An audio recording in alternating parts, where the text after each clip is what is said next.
Hi, good morning, everyone. Thank you, Ray, for that generous, a bit exaggerated, but generous introduction.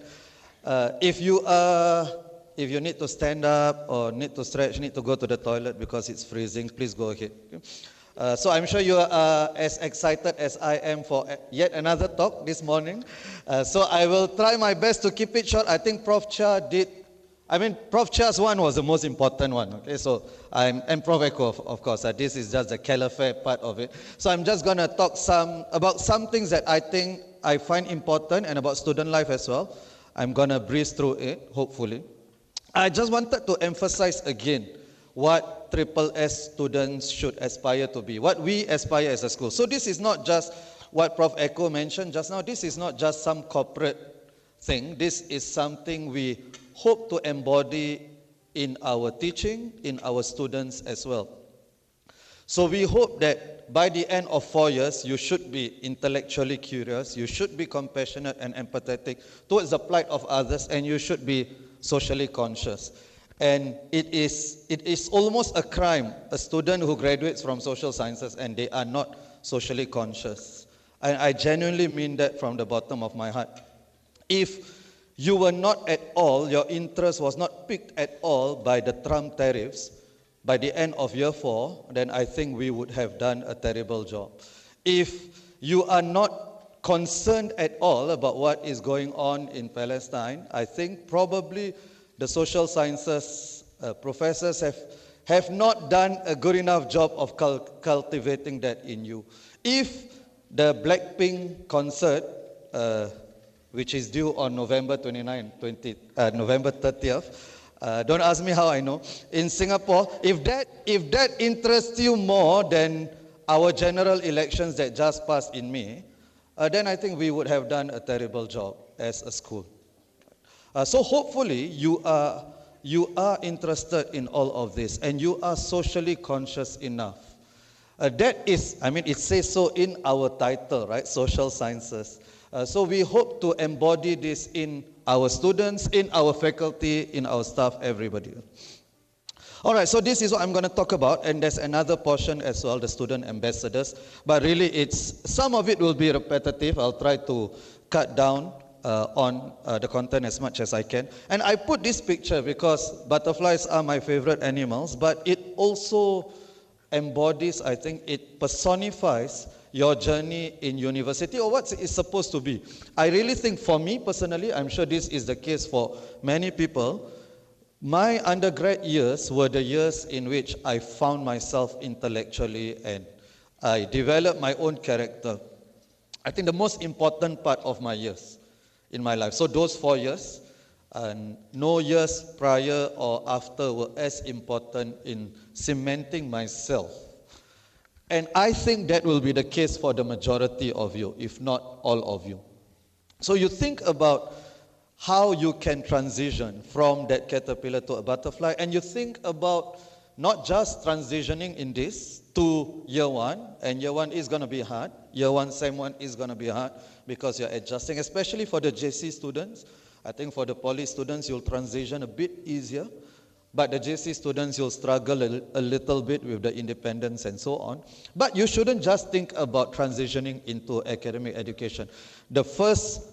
When should you have started? Well, okay, when do you think you should start thinking about your career? What career you want to have? What job you want to be? When do you think it's a good time? Year 3? Year 4? Right now? Yeah, okay, that's a perfect answer. Right? I was going for yesterday, but okay, she's one day short of it. But yes, you should be thinking about that the moment you entered university. It's never too early. Of course, you don't need to settle on it, but you need to think about it and have a few options. Okay? And also think about university is when you really become an adult. Is the weird phase, right, in between teenage years and adulthood. But we, as much as possible, will try to treat you as adults and also help you become adults as well. Okay. So one of the things, I think, one of the misconceptions I need to correct, I hear this a lot, and you guys have heard this also. You will continue to hear this over the next week, whether it's from university administrators or from career coaches, people who come in, even employers, potential employers, and I think Prof. Eko, Prof. Chia will agree with me, I think. So they will always say, oh, grades don't matter, right? It's all the other things that matter, your holistic. And I'm here to tell you, I think as a responsible adult, that they are lying. Grades do matter, right? Grades do matter. Grades are not the only thing that matters. Yes, that's true. That's what they meant to say. But I don't know why they like to say grades don't matter, and it matters. So that's the point I wanted to, and I am in charge of student life, yet I am saying this. The most important thing in the number one priority of you as an undergrad should be your studies. And no other thing should come in that way, right? Your studies should be the number one priority. Now, however, as I said, the development of yourself into a holistic individual must go beyond. It must go beyond your studies, even though that should be your number one priority. For me, the most fun, the most memorable, but also in terms of development of my own self, things that I did in my university were the student club activities that I was engaged in.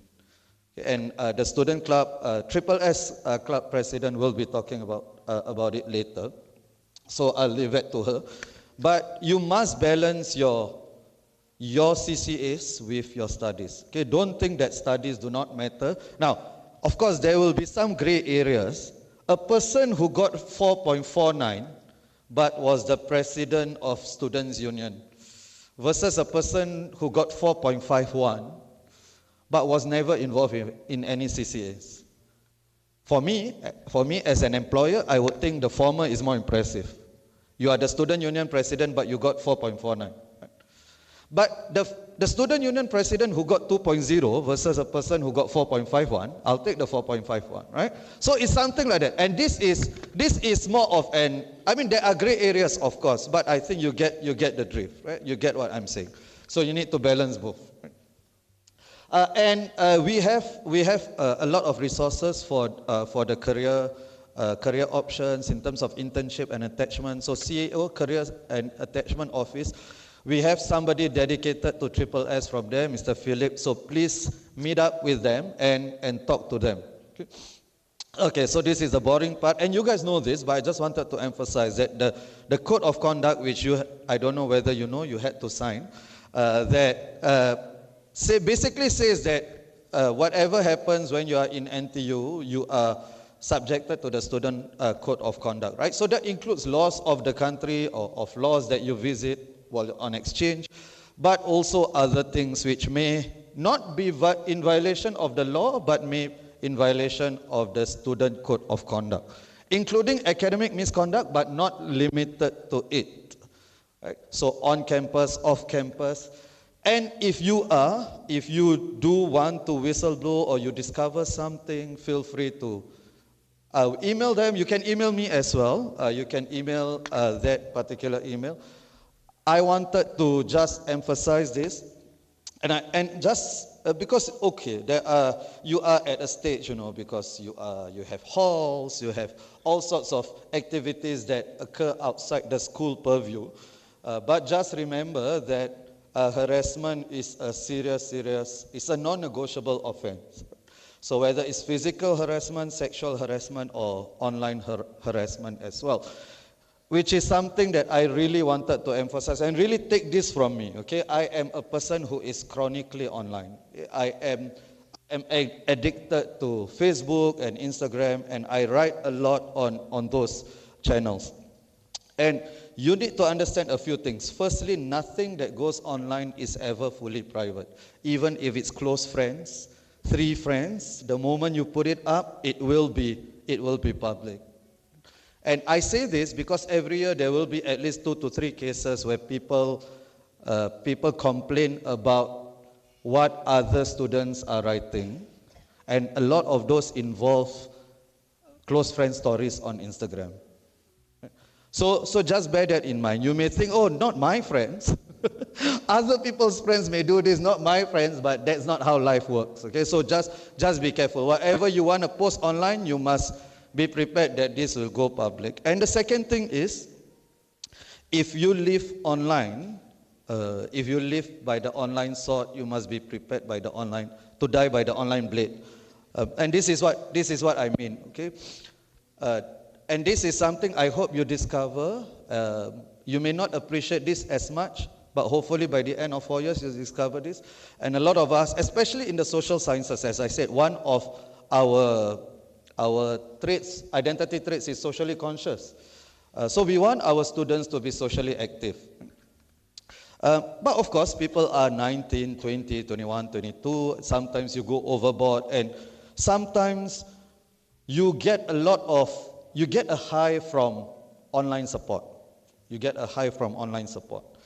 But you must understand that online support is always transient. Right? One day people like you online, another day people don't like you online, and that's just how it is. So the way for you to manage yourself online, and even if you don't have a lot of followers, this happens to all of us. As long as we're online, this happens to all of us. If we don't get carried away by online praise, then we would not be affected by online criticism. Okay? So just understand that whatever we see online, this is transient. This too shall pass. So you don't get carried away by praise, then you will not get affected by criticism. Okay? So the leave of absence, I think there's a short leave of absence, which is maybe you have an overseas tournament, or maybe there's a family emergency back home or something, versus a semester leave of absence. So you must apply for this leave, and if not, if it's illness, it's MC. But if it's a prolonged leave, then you have to apply for leave of absence. And this is something important to take note about the tuition fees. You must apply for LOA before the end of the add-drop period. And sometimes you may need help from the student care manager that I will introduce later. So feel free to ask either the UG office or the student care manager. Right? Okay, so that's it for this. So the second part of my talk is about the student ambassador program. So we have a lot of outreach events, and we need student ambassadors. We need student ambassadors who are basically the face of the school. You know, the people all wearing, can you raise your hands, the student ambassadors? So they are all our student ambassadors, the ones outside. So they do this event, but also outreach, outward facing events when they go to all types of schools. And we have dozens of them every, I think over the summer, I don't know, we had 15, 20 over the summer. So that's just over the summer. Throughout the whole year, we'll have maybe 3 dozens. So we need student ambassadors, and we want student ambassadors to represent us. It's not free, of course, you are paid for it, but it's more than just that. I think it's decent money. It's okay, right? It's okay, it's decent money.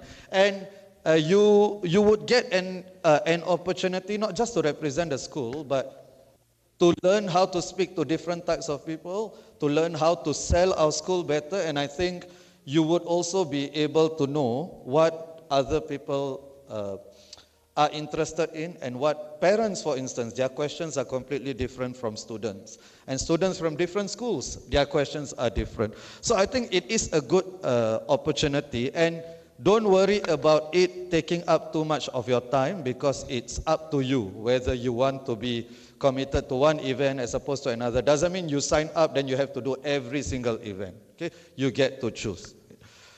So you will be trained both by the school and by the university. And to sign up, you can just scan the QR code.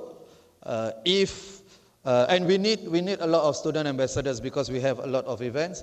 If you want to speak to someone, so Ms. Gayatri, can you raise your hand? So you can meet her. After this, you can meet me also to talk about the student ambassador program. So I'll just leave that for a while. I see some of you taking out your phones.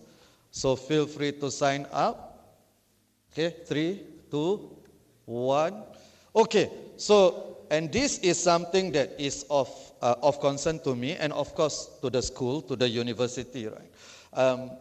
We all know that mental health outcomes are poorer now than 50 years ago, and there are all sorts of reasons for it. The main reason is technology, of course. I think there's already, there's a lot of data to prove that.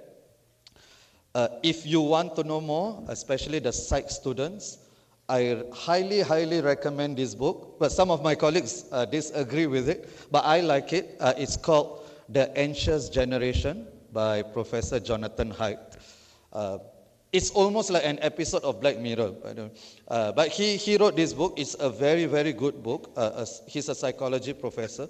So you can take a look at it. But anyway, so we know that mental health outcomes are poorer. There are some things beyond our control, like technology, whatever it is, right? Capitalism, whatever it is. Outside, the structures outside our control. But there are things within our control. There are some things you can do. So I would say, especially during orientation, you make friends from your majors. You just need 3 or 4 friends. You don't need that many friends. We need 5 friends in life, not more than that.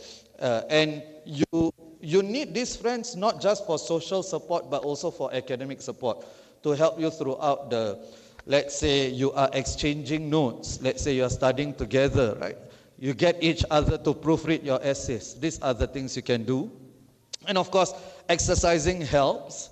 And mindfulness, I mean, is the fancy term for it, for today, right? You go to any workshop on mental health, right? It's just and then they say you have mindfulness. But basically, it's just not be on your phone, right? That's what mindfulness means. When we were growing up, there was no such thing as mindfulness because we were mindful all the time, right? When we took the train, we had to be mindful for 1 hour. We had no form of entertainment. So mindfulness and I'm not being whimsical. I genuinely mean this. And I'm saying this as someone who is on social media a lot. Probably my mental health is not the greatest because of that. But I can also feel the days where I'm on social media less, I am actually better and happier. Right? I feel that, and I am honest enough. And I'm turning 40 this year, right? So I didn't grow up with social media. For you guys, it's much worse. So you need to be honest about this as well. You need to be honest about how much damage social media is doing to us.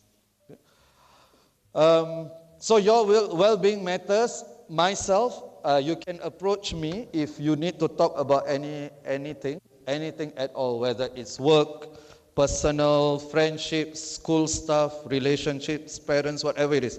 I am here. And also our student care manager, Kaya 3 with a K, just now was with a G, Kaya 3.